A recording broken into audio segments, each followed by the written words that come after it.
Aleluia. A paz do Senhor, queridos. Amém? Glória a Deus.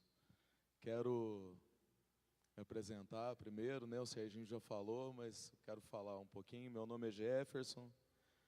A gente serve ali como pastor, ali no Desafio Jovem Faith. Sou casado com a Vanessa, a pastora Vanessa. Ela queria muito estar aqui, ela encheu a bola de vocês aqui, viu, pastor? Ela já esteve aqui, eu acho que em 2008, se eu não me engano. Eu nem conhecia ela ainda. E ela esteve aqui com uma equipe né, da ITM. E ela fala muito sobre o tempo que ela passou aqui, encheu mesmo a bola da Igreja da Paz de Volta Redonda. Ela queria muito estar aqui, mas não teve como ela vir, né? E eu tenho 3 filhos, a Sabrina, de 12 anos, que ficou lá também. O Isaac, de 5 anos, que está aqui, deve estar na salinha ali, dando um pouquinho de trabalho para as irmãs lá. E o Israel, de 3 anos, que ficou também em casa. Essa é a nossa família. E a família, né, Faith, do Desafio Jovem Faith, que é um pouquinho desses meninos aí, meninas que vocês conhecem, e mais uns 80 e tal, 90, nem sei, que está lá, uma galera que está lá, né, de todas as idades e de todos os lugares do Brasil, que Deus tem confiado às nossas mãos ali, né, como o pastor Eduardo falou aqui, eu achei interessante, apesar de nós, tem 3 anos que a gente deixou de pastorear uma igreja ali em Caxambu para começar o trabalho do Desafio Jovem. E de 3 anos para cá Deus tem nos surpreendido. Depois você entra no site lá, você vai conhecer a história toda. Se eu for falar aqui, é 3 anos, mas parece que a gente viveu ali já uns 50 anos, né? Muita coisa. Quero agradecer desde já a pastora Fiamma, o pastor Eduardo, o pastor Serginho, a pastora Jennifer, todos os pastores e pastoras dessa igreja, a família do pastor Eduardo, da pastora Fiamma, a família do pastor Sérgio, né, que é a minha família também. A gente, né, tem mesmo uma aliança assim, bem forte. É algo que não tem nem como explicar. E a cada irmão e cada irmã dessa igreja, aqueles que cuidaram, né, as irmãs que o Serginho chamou aqui na frente, aqueles que não quiseram se apresentar, mas que de alguma forma ajudou, né, para que esse trabalho acontecesse aqui, e Deus nos desse a oportunidade de estar junto com vocês. Isso para nós é mais valioso do que todas as coisas, queridos. Nós não estamos aqui, nós não queremos dinheiro diante de Deus. Nós não queremos coisas. Nós queremos, eu costumo em todos os lugares, tem 3 anos que eu falo a mesma coisa, ter aliança com o reino de Deus, com igrejas, com pessoas que fazem parte do reino de Deus, pastores. Eu acho que a aliança, ela tem valor, né? E aquilo que tem valor não tem preço. Então, quando o Serginho me liga, ou o Léo, alguém fala para mim quanto que é, eu não sei falar quanto que é, né? Como que eu vou falar, vou dar preço naquilo que tem valor, né? Aquilo que tem valor não tem preço.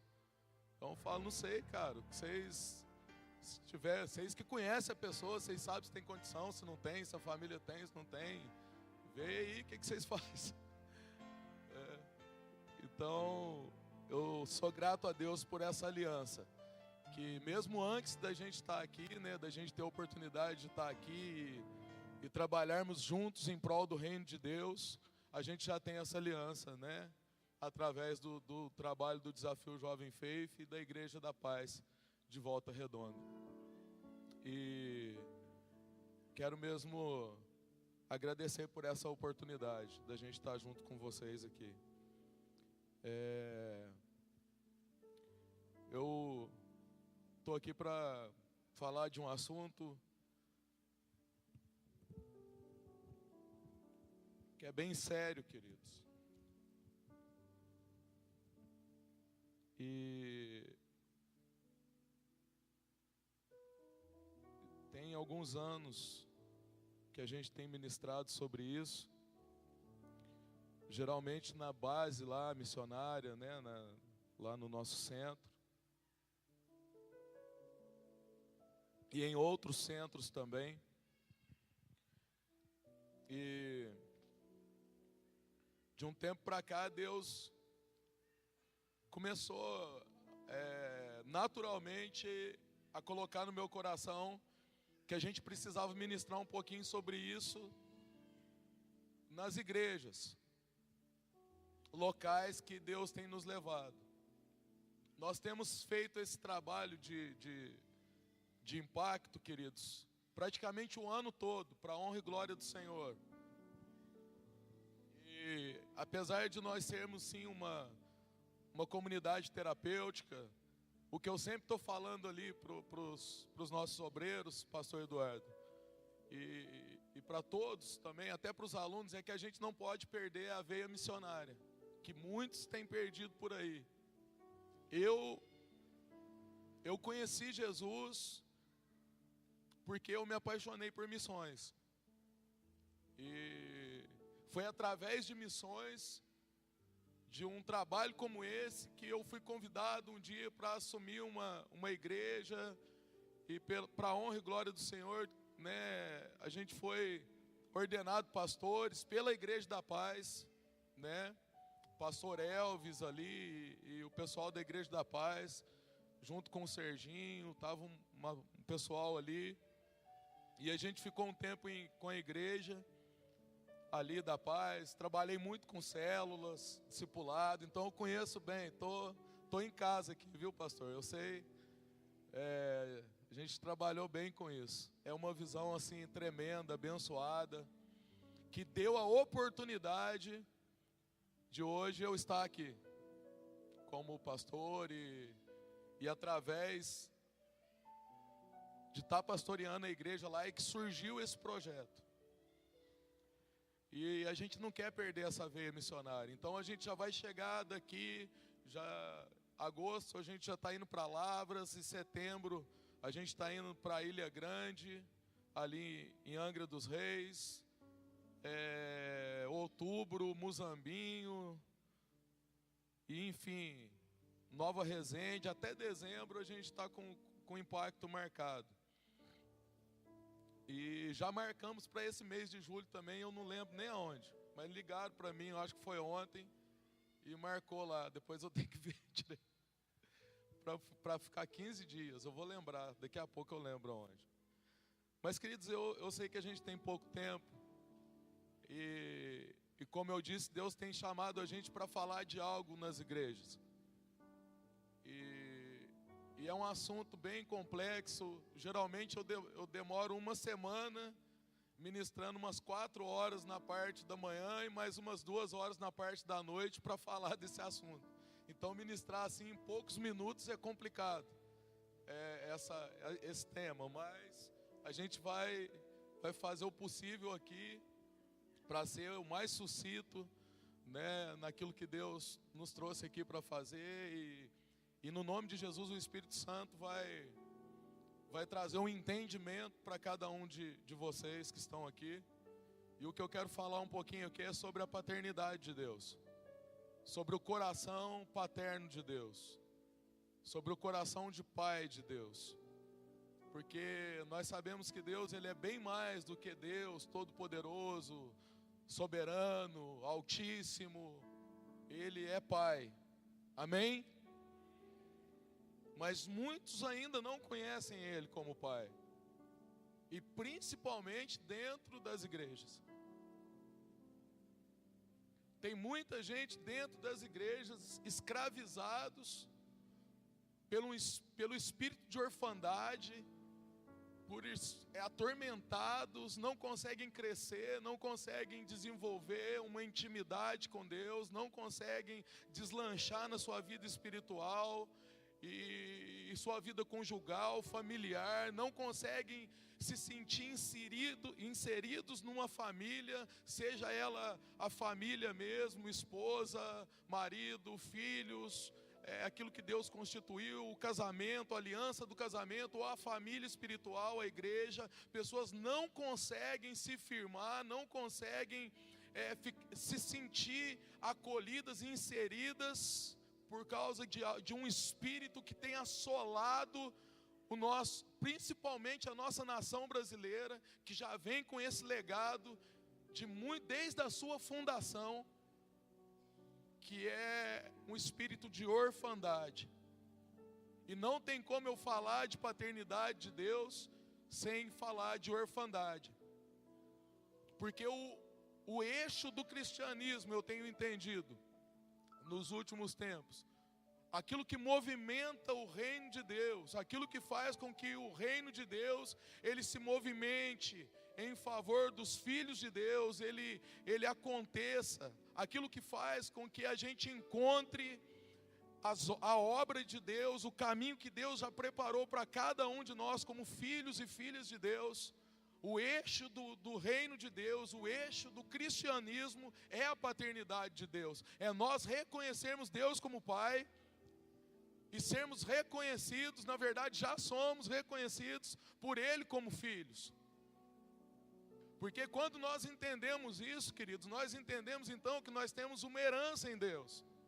Então não vai ser qualquer coisa que vai fazer a gente se desviar ou se distrair com aquilo que o mundo ou que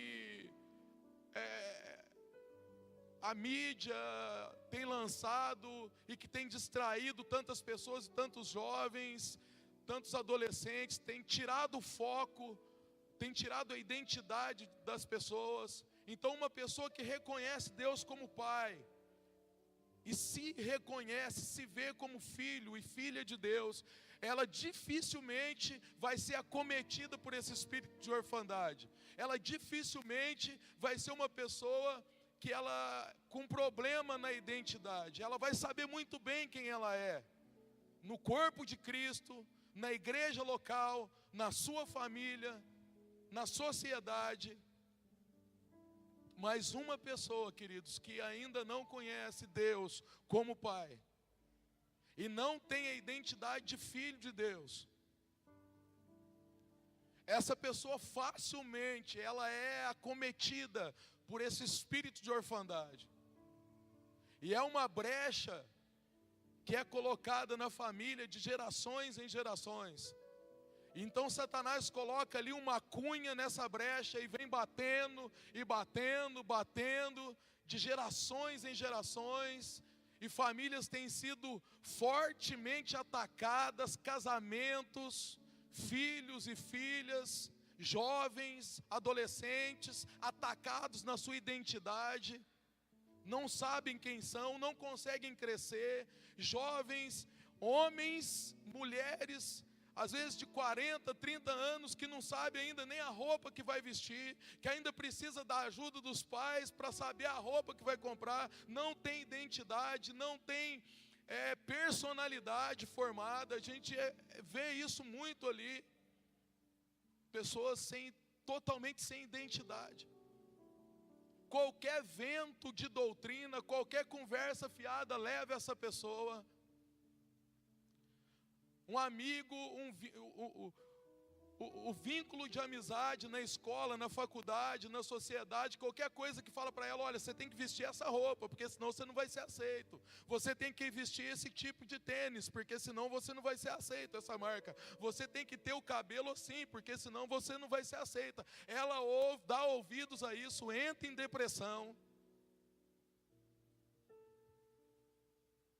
Faz aquilo que aquele grupo de pessoas está dizendo para ela fazer, simplesmente para ser aceita, porque não tem identidade de filho e de filha de Deus. Esse espírito tem entrado nas famílias, tem dividido os lares, tem feito com que casamentos acabem, tem feito os filhos órfãos, órfãos de pais mortos e de pais vivos.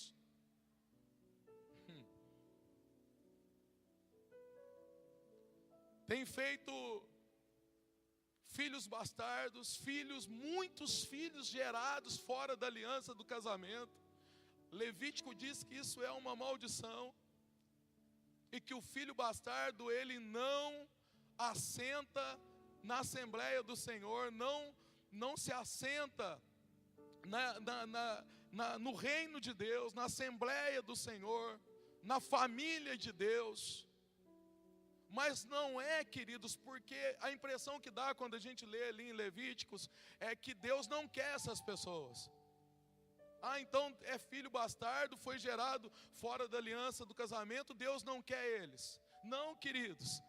A Bíblia diz no Salmo 68, no versículo 5, que Deus é pai de órfãos e juiz de viúvas. Amém? Faz com que o solitário viva em família. Salmo 68, 5. Pai de órfãos e juiz de viúvas. Deus, Ele quer essas pessoas. Mas, queridos, isso é muito sério, porque eu tenho percebido que tem muitas pessoas que não conseguem, que sentam na igreja, que entram na igreja, que entram no reino de Deus e não conseguem ficar, não conseguem se sentir aceitas numa célula, não conseguem se sentir aceitas numa igreja. Aí, como foi feito aqui, isso aqui é maravilhoso demais. Os irmãos que vieram pela primeira vez, levantaram, a igreja toda foi e abraçou. Os trabalhos que a gente faz na rua, a gente vai e abraça a pessoa, mas a pessoa não consegue se aceitar mesmo assim, pastora. E a gente começa a se perguntar, e nós vamos para Deus e vamos orar e fala: Deus, a gente está orando por essa pessoa, nós estamos investindo nessa pessoa, nós estamos abraçando essa pessoa, e essa pessoa não consegue se firmar na igreja. O que está acontecendo? Queridos, é esse espírito de orfandade, é essa maldição do filho bastardo. Na maioria das vezes você vai ver o histórico dessa pessoa, essa pessoa foi gerada fora do casamento, ou tem um problema sério dentro de casa, de aceitação. Um pai ausente, uma mãe ausente, papéis invertidos, a mãe fazendo o papel do pai, porque o pai se prostrou, o pai caiu numa depressão, talvez por causa da crise que vive, por causa do contexto familiar, do contexto da nossa nação brasileira, que é uma nação que já vem com essa carga, com esse tronco hereditário de escravidão, de marginalização. E aí o pai está lá em casa, isso é comum a gente ver no Brasil. Não consegue emprego, não consegue ser inserido na sociedade, e aí a mãe é que tem que fazer o papel do pai, e o pai fica em casa inerte, muitas das vezes, e aí as crianças estão vendo isso, e aí nasce com a identidade totalmente deturbada.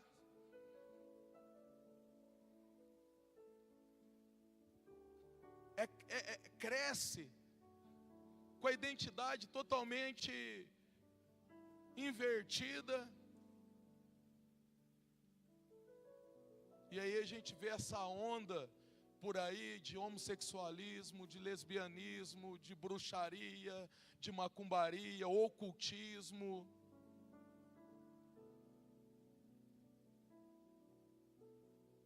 E aí a gente se pergunta por que de tudo isso. Queridos, uma pessoa que não consegue ouvir a voz de Deus como pai,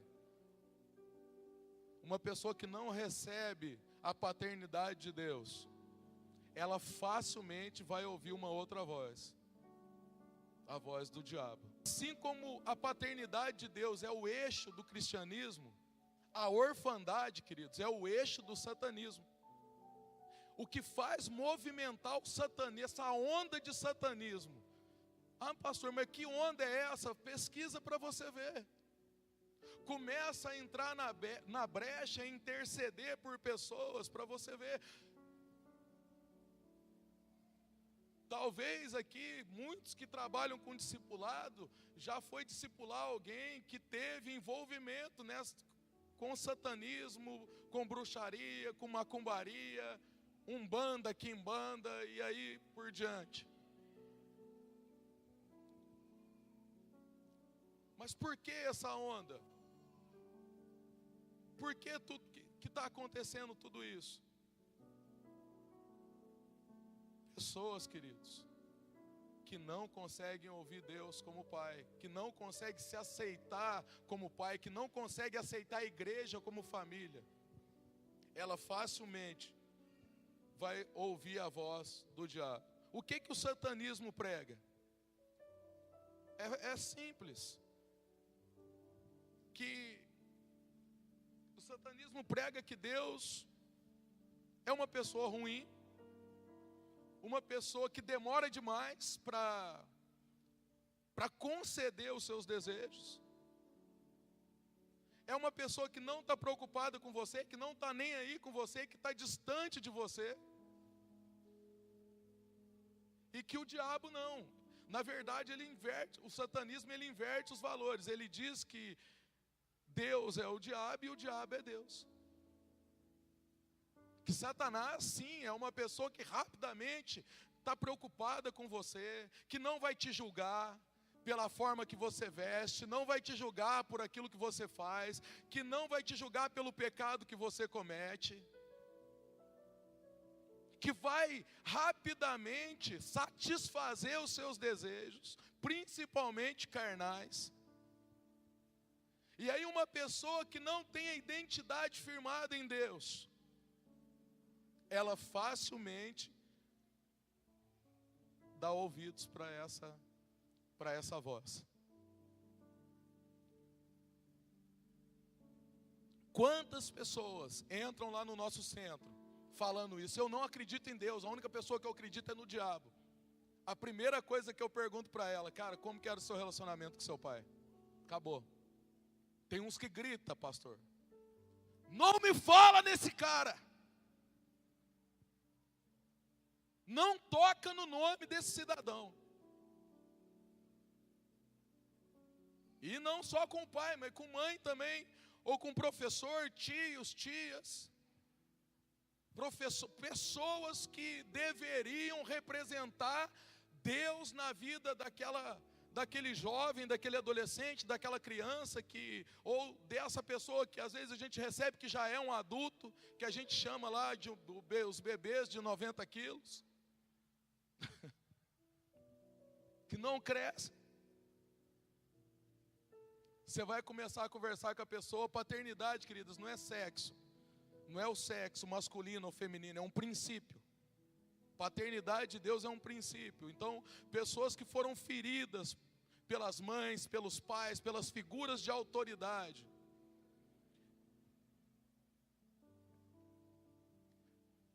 Recentemente a gente recebeu uma moça lá. Recentemente não, perdão. É recente, né? Tudo lá é recente, tem 3 anos. Então assim, mas a gente estava em Conceição do Rio Verde. E eu recebi uma moça aqui de perto aqui de vocês, da Ilha Grande mesmo. Ali em Angra dos Reis. Comunidade de Abraão ali. E essa moça, ela chegou lá, queridos. Nunca usou droga. Nunca bebeu, nunca fumou um cigarro. Ela foi para lá por depressão. Sem cabelo. Uma menina de... Uma mulher dos seus 30 e poucos anos, eu não lembro bem a idade dela. 30 e poucos anos. E o cabelo caiu. Magra. Magérrima mesmo, magra. Não conseguindo se sustentar sobre as pernas, totalmente alucinada, não falava coisa com coisa. A primeira vez que a gente foi ministrar ela e orar com ela, manifestaram-se ali várias entidades, só que o corpo dela não aguentou, porque ela estava muito fraquinha. Ali o Espírito Santo falou para eu parar. E eu parei, e a gente entrou num propósito ali de oração, eu, a Deise e algumas pessoas que tem lá. E a gente começou a entrar num propósito de oração e de jejum por aquela moça. E a família dela indo lá e falando, não, mas vocês precisam trabalhar a libertação com ela e tal, né? Aquela coisa de religiosidade, querendo que a gente ponha a mão na cabeça e expulse e pronto, acabou. Falei, não, gente, calma, nós estamos caminhando com ela. E eu ministrei uma aula dessa, lá, não sei se foi a última ou penúltima aula que eu ministrei de paternidade. E ela já estava melhor, já estava se alimentando, já tinha sido tratada pelos médicos e os profissionais que a gente tem lá. E aí Deus falou comigo, agora você vai trabalhar. E aí a gente entrou, no final da aula eu vi que ela ficou muito mexida. E ela escreveu ali, num papel, tudo que tinha acontecido com ela. A gente não abriu, a gente leu, queimou aquilo ali numa cruz, né? A gente colocou ali na cruz e queimou ali no final, ali no ato profético. E depois a gente foi para um lugar separado, eu e mais alguns intercessores e intercessoras de confiança nosso. E quando nós começamos a ministrar ela e falar com ela, nós descobrimos que ela tinha sido abusada pelo próprio pai. E o pai era carcereiro na prisão de Ilha Grande, naquela famosa prisão de Ilha Grande. Um lugar cheio de derramamento de sangue, cheio de demônios e entidades territoriais. Eu tive lá. Pensa num lugar sombrio.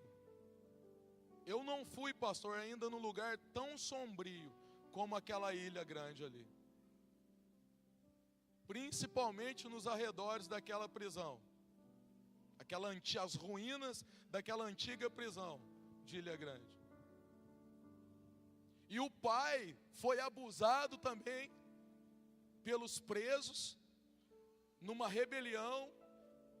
E aí, hoje, a mãe sofre com esse espírito de loucura, a irmã sofre com esse espírito de loucura, a família inteira está sendo atacada. Eu tive lá e nós ainda estamos trabalhando com essa família. E essa moça, então, quando a gente começou a ministrar ela, além desses abusos, a gente descobriu que ela se casou. E no primeiro casamento, quando o marido descobriu que ela teria um filho, ela foi obrigada a abortar. Ela foi para uma clínica de aborto, foi feito um investimento, o marido pagou ali e ela abortou.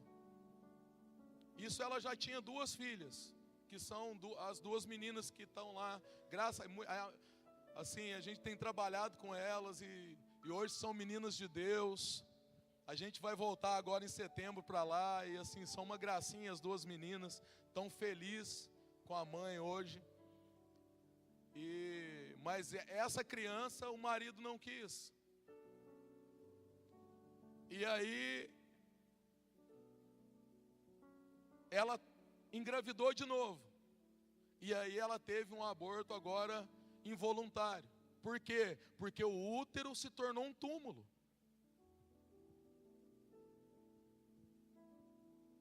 Por que eu estou entrando nesse assunto, queridos? Porque o que sustenta essa onda de crimes, vocês moram numa cidade que eu sei muito violenta, que tem muita criminalidade, não tem, pastor? Eu ouvi falar, eu não conheço muito, eu fico lá no meu cantinho em Minas, lá, e lá também o negócio já está ficando feio. Então, assim, eu chego em cidade grande, eu até tremo, porque eu nunca saí da roça. Então, a gente teve agora em Cravinhos, ali do lado de Ribeirão Preto, meu Deus do céu, que lugar violento também. E tudo que tem sustentado essa onda de criminalidade, derramamento de sangue, satanismo, homossexualismo, famílias divididas, fragmentadas, são esses sangues derramados e oferecidos para entidades. Queridos, há uma pesquisa atual que diz que um médico, nem é cristão, mas há uma estatística que diz que no Brasil, pastor, 8 milhões de abortos são cometidos por ano. 8 milhões de abortos. 8 milhões de crianças são assassinadas. Sangue inocente derramado na nossa nação.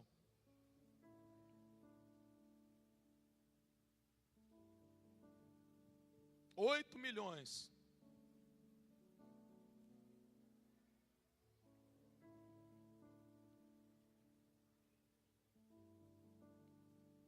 Também há uma estatística de não sei quantos milhões de órfãos, meninos de rua, crianças abandonadas pelos pais. A gente vê aí jogado na lata do lixo, ou deixado na porta de orfanato, ou simplesmente, enfim. E é isso que tem sustentado, queridos, toda essa onda que a gente tem sofrido na nação brasileira. De assassinato, violência, drogadição. Todo drogado, queridos, toda pessoa que se envolve com droga tem problema na família.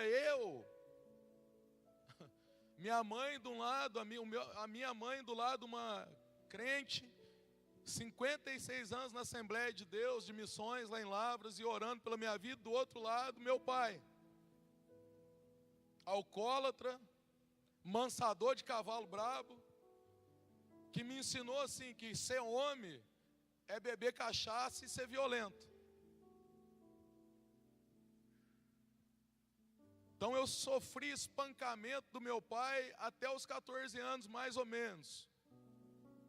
Com 7 anos de idade, meu pai molhava meu bico na cachaça e dava para eu tomar. Levava eu para o bar, e aí meus amiguinhos de escola passando assim, ele fazia para mim igual um cachorro: pega. E eu tinha que ir lá e tinha que agredir os meus coleguinhas de escola, porque senão eu sabia que eu ia ser espancado pelo meu pai. Meu pai, ele costumava enrolar, ele usava arreio, porque ele andava de cavalo, peão. Então ele enrolava aquela trança do reio na mão e me batia com um cabo do reio, um porrete desse tamanho. E assim também na minha mãe, a minha irmã foi a única que escapou. Mas minha mãe... E com 16 anos de idade, eu me lembro que numa dessas brigas eu não aguentei. E aí parti para cima do meu pai, ele tentou me matar com uma peixeira. E houve uma briga muito violenta ali. E eu já fazia artes marciais na época. Eu peguei um instrumento de arte marcial que chama um chaco e tirei essa faca da mão dele, bati demais nele e veio polícia. Enfim, queridos, eu vou contar rapidamente aqui, que eu não gosto de testemunho, mas é só para explicar para vocês um pouquinho sobre paternidade. E aí a polícia veio, levou meu pai, me levou, e minha mãe separou do meu pai. O pastor dela, que não permitia ela separar, né, eles já tinham separado e voltado umas 18 vezes. Então, por causa dessa situação, o pastor dela lá da Assembleia de Deus permitiu com que ela se desquistasse do meu pai. Meu pai saiu de casa, eu também saí, fui para um lado, meu pai para o outro, sem se conversar um com o outro. E aí eu me envolvi mesmo na marginalidade, aí que eu enfiei a cara mesmo nesse chamado aí mundão, né? Eu não sei se ainda chama assim, ou se ainda é um termo antigo, se é um termo antigo, mas eu ainda conheço como mundão, né? Marginalidade aí, sei lá. E me envolvi. Porque minha mãe também se tornou uma pessoa muito ferida. E ela se tornou uma pessoa tão ferida que eu não conseguia conviver com ela dentro de casa. A minha casa se tornou um ambiente totalmente hostil. E aí, queridos, uma pessoa dessa maneira, sem Deus, sem identidade de Deus, vai para a rua, pode ter certeza que alguém vai abraçar. Ou o traficante, ou o grupinho ali facilitador, que vai facilitar as coisas para ele se envolver na droga, no homossexualismo, ou o homossexual, ou a lésbica, ou alguém que tiver, vai abraçar. E uma criança, queridos, que cresce dessa maneira, um adolescente, um jovem, ela facilmente vai se tornar alguém violento, alguém sem identidade. Queridos, o meu ápice era viver até os 30 anos e morrer. Eu sabia que eu ia viver só até os 30 anos e dali eu não passava mais. Então eu tinha que fazer tudo que eu tivesse que fazer até os 30, porque eu ia morrer. Isso que o diabo colocou na minha cabeça. Mas Jesus me pegou antes, com 27. E hoje já tenho 36, né? Já passei. Para a honra e glória do Senhor. Mas eu falando disso, queridos, voltando no assunto da Regiane, falei o nome dela, não era para falar. Mas ela não liga não. O sonho dela é dar o testemunho dela, lá na base e em outros lugares. E aí quando a gente ministrou a ela, queridos, a gente descobriu esses abortos. E ela chorava, esgoelava ali, falava, então a gente foi ministrando. E é uma coisa, foi umas 3, 4 horas ali, a gente ministrando ela. E a gente fez então todo aquele ato profético. Ela deu nome para a criança que foi abortada.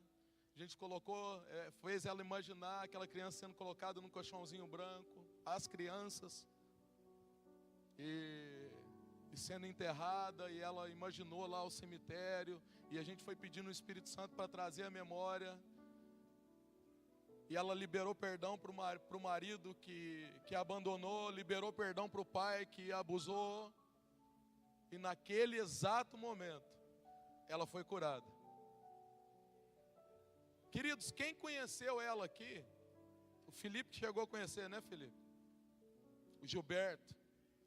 É uma coisa assim impressionante que foi de um dia para a noite. Ela passou, ela não falava coisa com coisa. Ela não tinha quadro de esquizofrenia, mas era como se fosse. Ela falava nada com nada. Não falava. Você conheceu ela, Serginho? Chegou a conhecer? E hoje ela está totalmente curada. Eu liguei no outro dia, queridos, para o João e falei: João, pode vir buscar. 10 meses ela estava ali com a gente. Que isso, pastor? Pode vir buscar. Que a Regiane está bem. E hoje ela está bem lá. A gente já foi lá fazer um trabalho, ela nos recebeu lá, a gente foi na casa dela, saudável, fortinha, o cabelo cresceu, ela inteligentíssima, ela fundou uma escola na Ilha Grande antes disso tudo acontecer. E ali a maldição foi quebrada, aquela situação foi enterrada e a cura aconteceu na família. E aí eu fui pegar o pai dela, e ele está correndo de mim até hoje. E a gente está trabalhando com as filhas e com a irmã, com a mãe que vive o mesmo quadro que ela. A gente está, agora vamos para lá em setembro, para retomar esse trabalho com a família. Por que eu estou dizendo isso, queridos? Porque são vários casos assim. Pessoas que foram abusadas, pessoas que foram abuso, não é só sexual, queridos. Tudo que passa é abuso. Pessoas que ouviram do pai, ou da mãe, ou da figura de autoridade: você não presta, seu final vai ser cadeia ou cemitério. Eu ouvi isso a vida inteira do meu pai. Esse menino não presta. Se eu não fosse cachaceiro, e se eu não fosse para a zona de prostituição, ele me chamava de mariquinha, seu mariquinha. Se eu não acompanhasse eles com 13, 12 anos de idade, se eu não acompanhasse ele com meu tio para os prostíbulos, montado num cavalo, ele me chamava de maricas.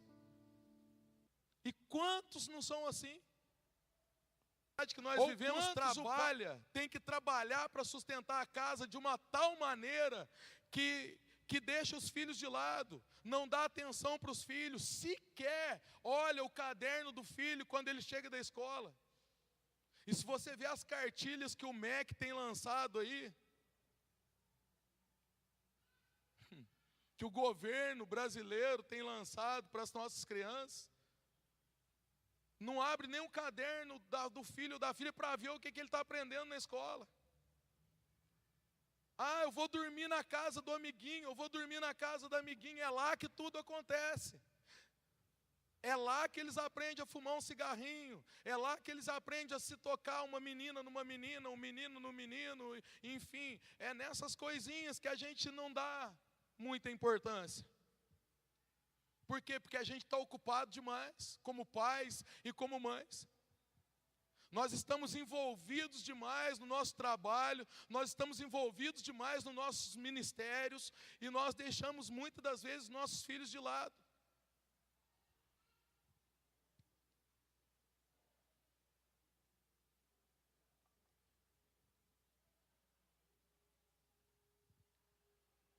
Se um filho nosso quebra alguma coisa dentro de casa, qual que é a nossa reação?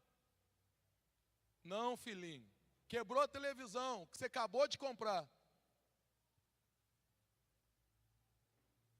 Bateu o seu carro, arranhou seu carro que você acabou de comprar, está lutando para pagar. Sabe qual que é a reação de todo mundo que está aqui na igreja? Inclusive a gente vai falar para eles assim: não esquenta a cabeça não. Você vale muito mais do que isso aí. Não é assim?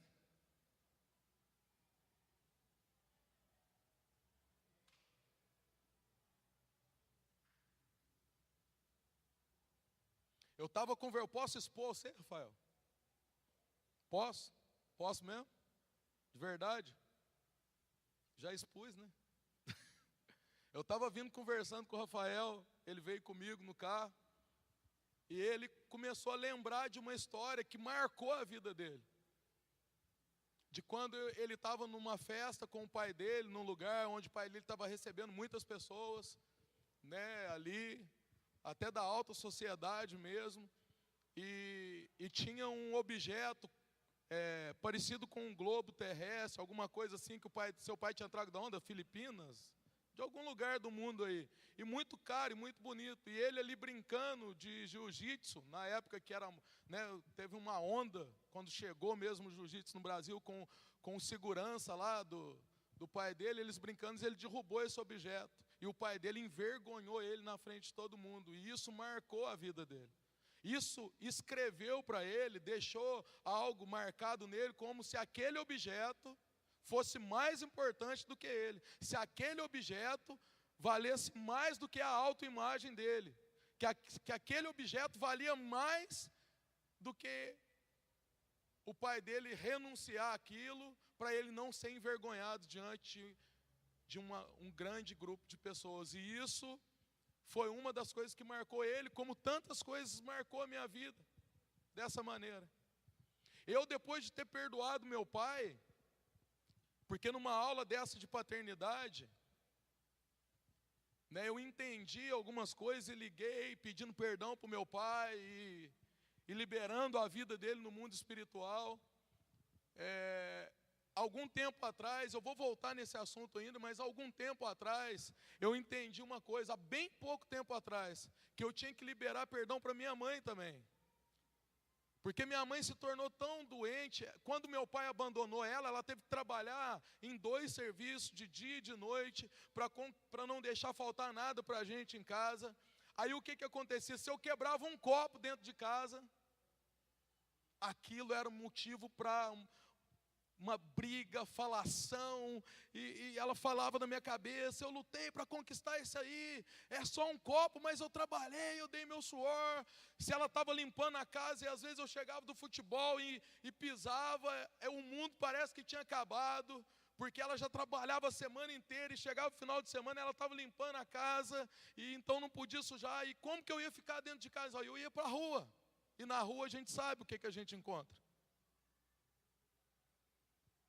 E eu estou falando esses assuntos, queridos, porque são coisas corriqueiras que acontecem nas nossas famílias e a gente nem percebe. E eu criei uma barreira com a minha mãe por isso, porque aquilo também escrevia para mim que um copo ou a casa limpa valia mais do que a minha permanência dentro de casa.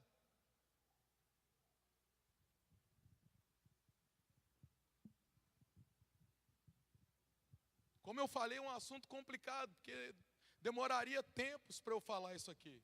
Você deve estar se perguntando assim, nossa, o pastor não abriu nem a Bíblia, né? Mas vamos abrir a Bíblia. Tem uma mensagem de Deus para você. Até eu não sei como é que funciona, Serginho. Até que horas que eu tenho? Né? Hoje é um culto especial, gente. A minha desculpa é essa. Não é porque eu estou aqui, não. Nós vamos ter teatro, vai ter uma surpresa para vocês ainda. Pastor, que a igreja proporcionou. Eu queria que você abrisse rapidinho comigo a sua Bíblia, no livro de Lamentações. E você vai entender o porquê que eu estou falando tudo isso.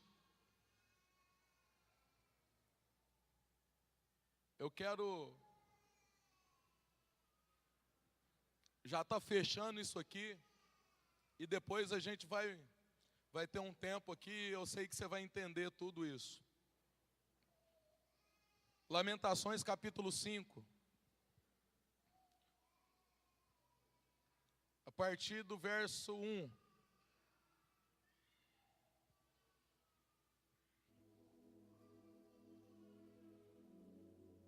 Espírito Santo de Deus, vem neste lugar, Senhor.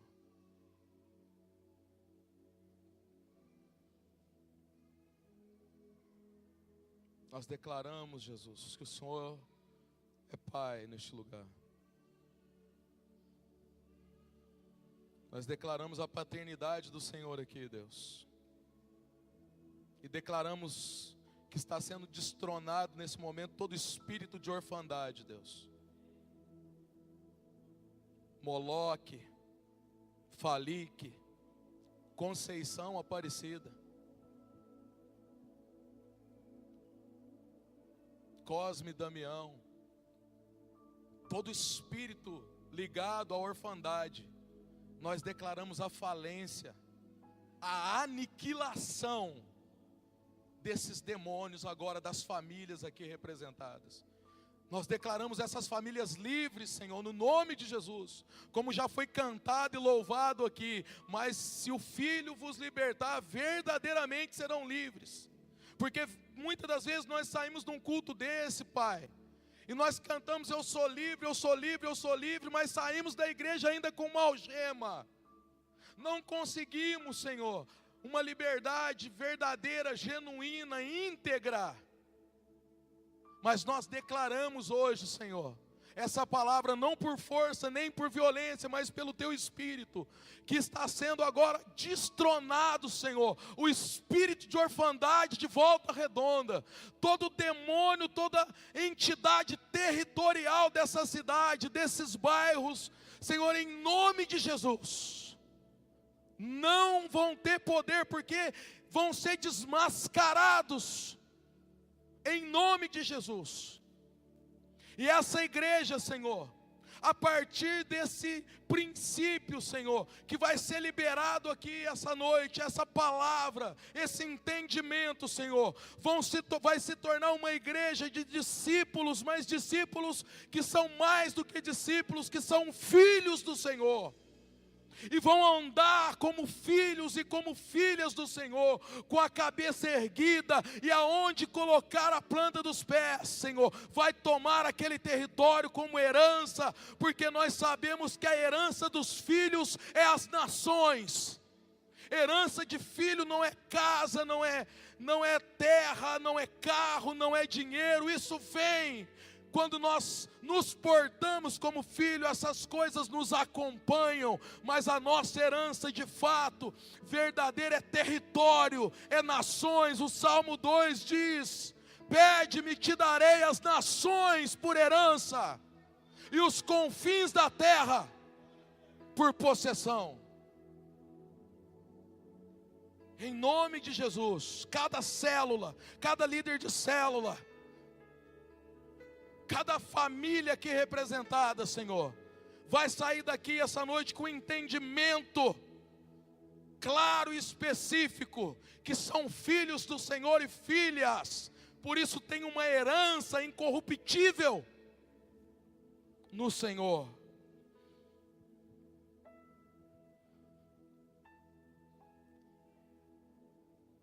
Diz assim a palavra de Deus em Lamentações capítulo 5: lembra-te, Senhor, lembra-te, ó Senhor, do que nos sucedeu.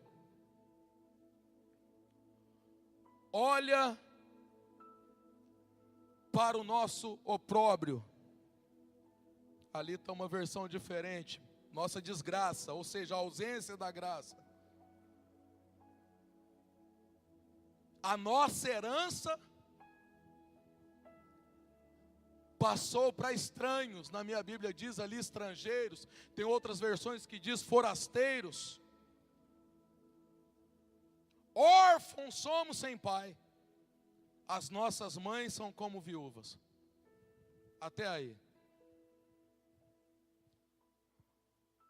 Esse texto, queridos, quando eu comecei a ter um entendimento dele, eu percebi que isso era o próprio coração do Pai, falando através do profeta Jeremias.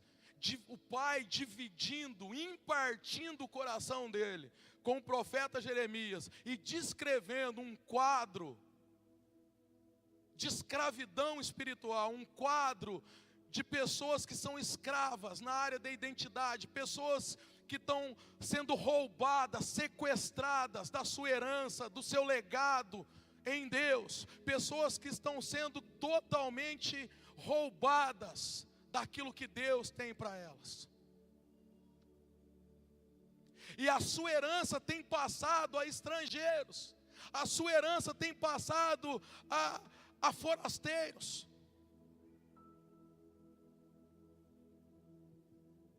Eu entendi isso aqui como o próprio Pai abrindo o seu coração. E se a gente olhar para a nossa nação, principalmente para a nossa nação brasileira hoje, e para as cidades do Brasil, esse é o quadro que nós vivemos. Órfãos somos, sem pai.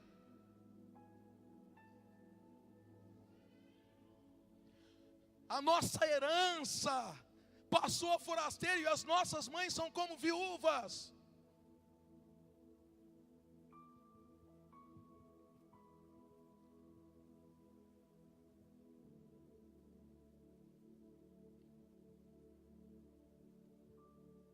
E aí a gente lê um texto desse e a gente acha que isso está acontecendo lá fora.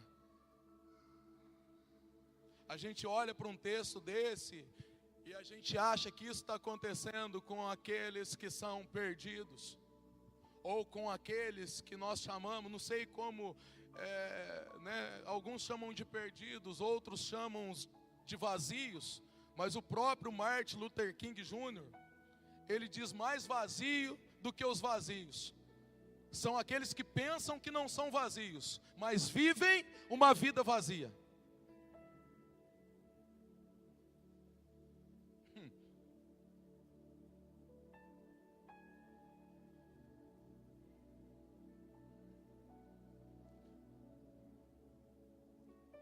Em Cravinhos, Deus começou a falar comigo, pastor. Eu estava conversando lá com o pastor Daniel, da Assembleia de Deus Madureira ali, na porta da igreja. E Deus falou no meu ouvido assim, a dracma perdida não está fora de casa, está dentro de casa.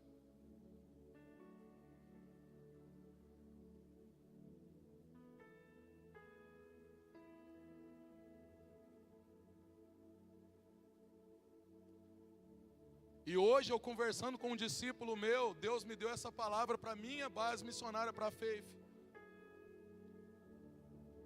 A gente tem sido atacado ali por um espírito de confusão.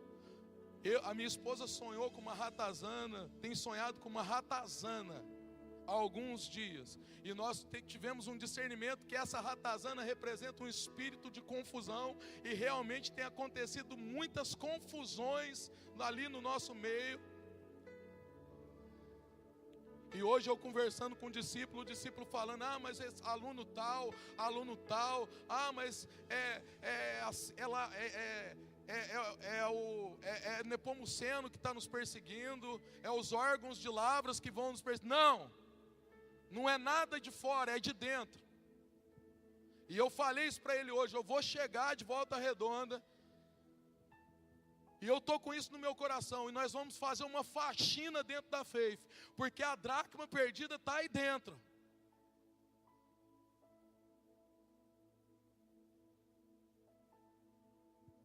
Está dentro, não está fora. E nós precisamos achar isso, esse valor.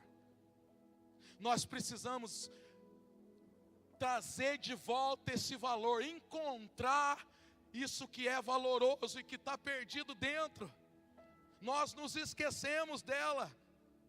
E aí só uma boa faxina, daquela que a gente arrasta os móveis, tira as cadeiras, o sofá, as mulheres sabem bem como é isso, o guarda-roupa do lugar e tudo, e faz uma faxina bem boa, para tirar toda a sujeira. E encontrar esses valores que estão perdidos dentro de casa.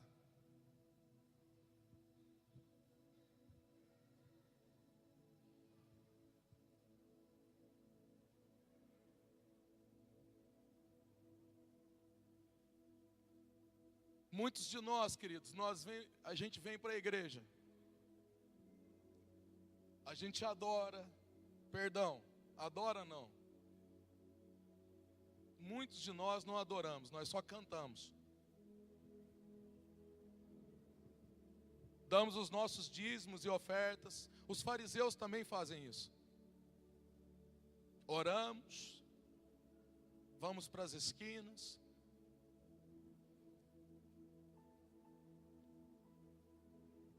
Vamos fazer o nosso trabalho como cristãos. Somos bons cristãos.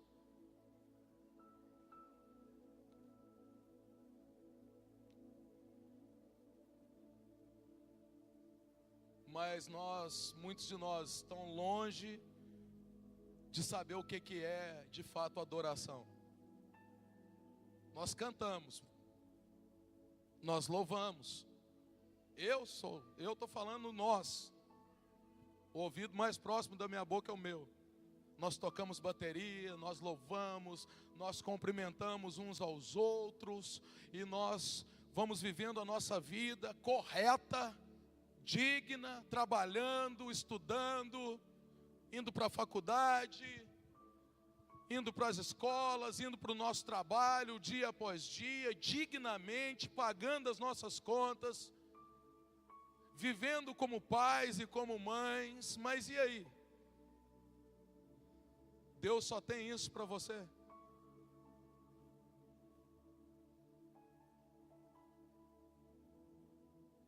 Aí daqui a pouco estou com 70 anos, 80 anos, 90 anos, e aí eu olho para trás, o que eu construí, cara? Construí um ministério legal, deixei uma boa herança para os meus filhos, casas, carros, dinheiro, eles vão ter uma segurança por algum tempo, mas e o legado? Qual legado eu deixei para os meus filhos? Será que eles não vão se matar por causa dessa herança? Será que eles não vão criar inimizades? Será que no meu velório eles já não vão estar discutindo ali quem vai ficar com isso ou quem vai ficar com aquilo? Qual o legado que eu deixei espiritual para eles?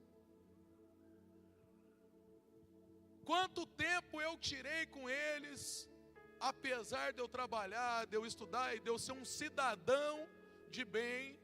Quanto tempo eu tirei com eles para ensinar para eles o que de fato tem valor, o que de fato vale a pena viver, o que de fato vale a pena investir? Quanto tempo eu tiro e pego meu filho? Queridos, alguém aqui já ouviu falar de algum índio homossexual? O senhor morou lá, né, pastor? Como é que chama? lá em Santarém. O senhor esteve lá há muito tempo. O senhor já conheceu algum índio homossexual? Já alguém, todo lugar que eu pergunto isso, todo mundo fala que não. Sabe por quê?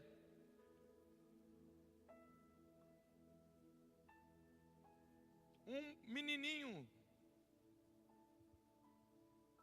uma criança que nasce numa tribo indígena, desde pequeno, o pai faz o que com ele?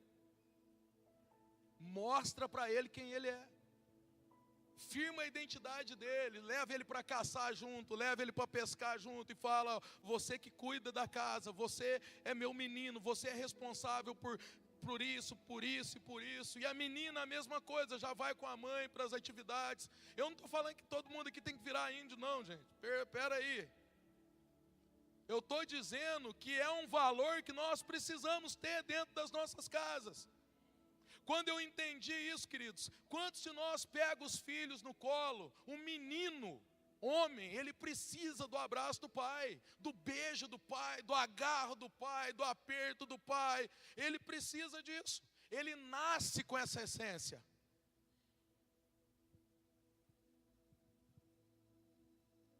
Porque se ele não tiver isso dentro de casa, o primeiro homossexual que encostar nele, ele vai gostar. Porque ele precisa disso. E não teve dentro de casa. Isso vale para as meninas. Com as mães a mesma coisa. Eu acho legal a minha esposa e o pai dela, o meu sogro, o sogro Celino. Até hoje, ele nem é crente, queridos. Mas assim, para mim é um modelo de pai, ele me chama de filho. E eu não sou muito desse negócio de abraço, eu tenho até uma dificuldade com isso, devido até mesmo à forma que eu fui criado. Mas eu abraço assim mesmo. Mas eu tenho ainda até uma dificuldade com isso. Mas lá ele vai, a gente chega lá, ele abraça, ele pega, brinca, pega minha esposa grandona no colo e ele tem um filho grandão, o Evandro, pesa 150 quilos, o Evandro chega lá, eu expondo o Evandro aqui, coitado. Pastor Evandro, ele é pastor. E ele brinca, e eles têm uma coisa legal, e eu fico olhando às vezes assim, eu falo, cara, eu nunca tive isso. Uma criança precisa disso. A minha menina de 12 anos, a Sabrina, todos os dias, queridos, eu falo para ela: filha, eu te amo, e você é a princesa do pai. Você é amada pelo pai. E aí esses dias, eu sabia que ia acontecer isso já, né? E eu só vou buscar ela na escola com a minha camisa do jiu-jitsu, camiseta regata, cheio, né? Eu tenho umas tatuagens no corpo, eu ponho um óculos escuro, boné virado para trás, mal encarado, é assim que eu vou buscar ela na escola. Seu paizinho já fala: nossa, Sabrina, por que seu pai ficou olhando de cara feia para nós? Não quero que ninguém fique beirando ali não. Mas eu falo isso para ela. Eu falo isso para ela todos os dias, queridos. E esses dias teve um engraçadinho que chegou e falou para ela assim: você é uma princesa. Ela: eu sou mesmo, mas sou do meu pai. E o dia que outro engraçadinho chegar e falar para aqueles galãs de rodoviária, né? Chegue, né? Você é linda. Ela vai falar: meu pai me fala isso todo dia. Mas e uma que não ouve isso dentro de casa? Por que você acha que é tão comum você ver uma menina bem mais nova com um cara bem mais velho? O que você acha que ela está procurando ali? Um namorado?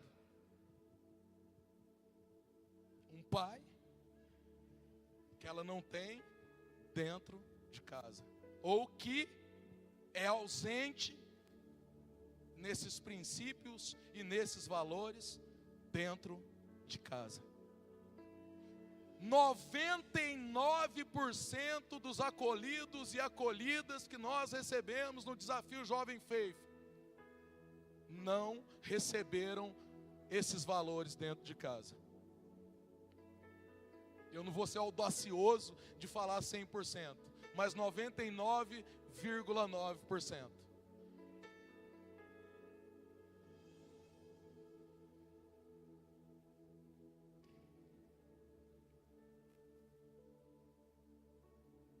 Essa é a lacuna. Assim como a paternidade de Deus é o eixo que movimenta o cristianismo, o reino de Deus, a orfandade é o eixo que movimenta o satanismo.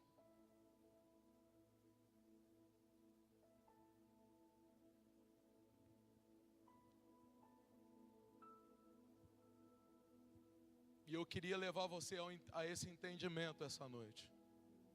Por favor, presta atenção em como você tem tratado seus filhos e suas filhas.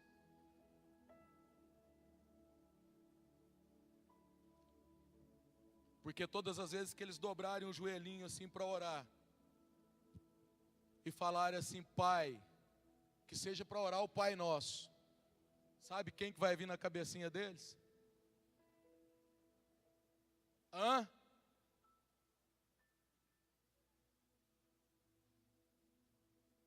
O dia que o Isaac e o Israel dobram o joelhinho para orar e começa a falar, Pai do céu, Pai nosso que estás no céu, sabe quem vem na cabecinha dele? Eu. Sabe por que eu não consegui orar, mesmo minha mãe me levando para a igreja? Porque quando eu falava Pai do céu, sabe quem vinha na minha cabeça? Um carrasco.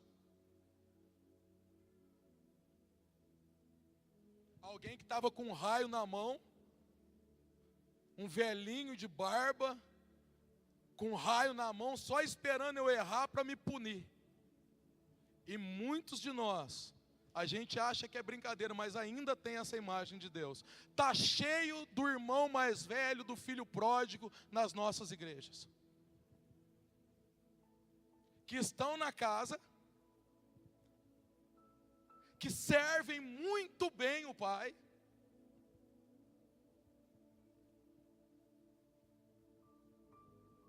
são bons servos.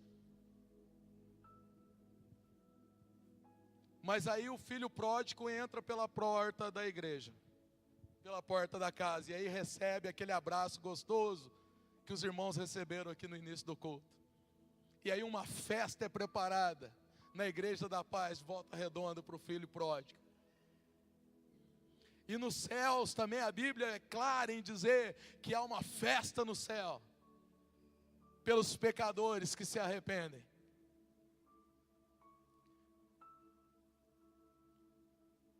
Mas aí tem muita gente, pastor, infelizmente, que chega, vê aquela festa acontecendo, fala, o que está acontecendo ali? Por que aquele cara está liderando a célula? Acabou de chegar. Por que aquele irmão tem oportunidade, aquela irmã e eu não tenho? Está chegando agora, estava aprontando aí, ó, gastando a sua herança aí, ó, há poucos dias. Mas não chega no Pai. Porque não tem intimidade com o Pai. Não abre o coração com o Pai. Estou falando só do Pai do céu, não. Estou falando com o pastor. O pai espiritual, o discipulador. Não tem intimidade com ele. Então vai chegar em alguém igual a ele. Né, eu vou falar um ditado bem popular lá em Minas. Minha avó falava assim, que um gambá cheira o outro. Aí vai chegar num igual a ele e vai falar assim, o que está acontecendo ali? Um bom servo também. Estou criticando os irmãos, é servo, bom servo. O que está acontecendo ali? Por que o pastor está abraçado com aquela pessoa? Por que o líder está abraçado com aquela pessoa? Para que essa festa toda? Para que isso tudo? Daqui a pouco está lá na rua de novo.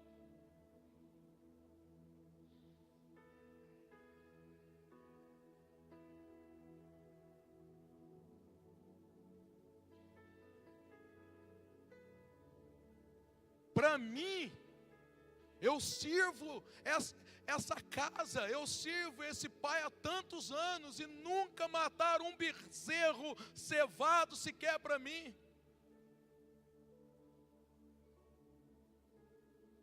Agora eu vou chegar onde eu quero chegar, queridos. Eu queria falar muito mais.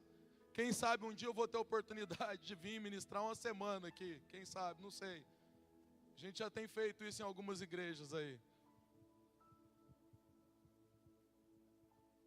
O que eu quero te dizer é que a herança já é sua.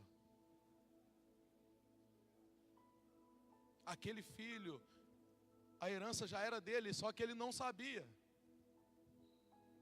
ainda. Ele era um bom servo, mas ele não conhecia o Pai.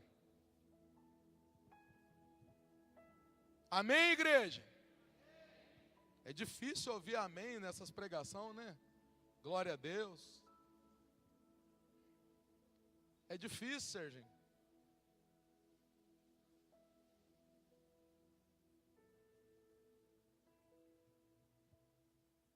Eu queria que você fechasse seus olhos nesse momento. A toda a igreja, por favor, se você puder e quiser,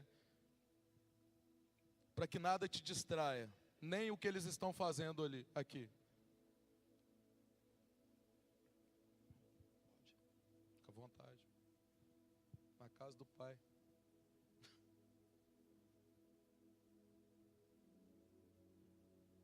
Não se distraia nesse momento. Eu sei que o Espírito Santo, ele tem algo para fazer aqui, em nós e nas famílias que estão aqui essa noite.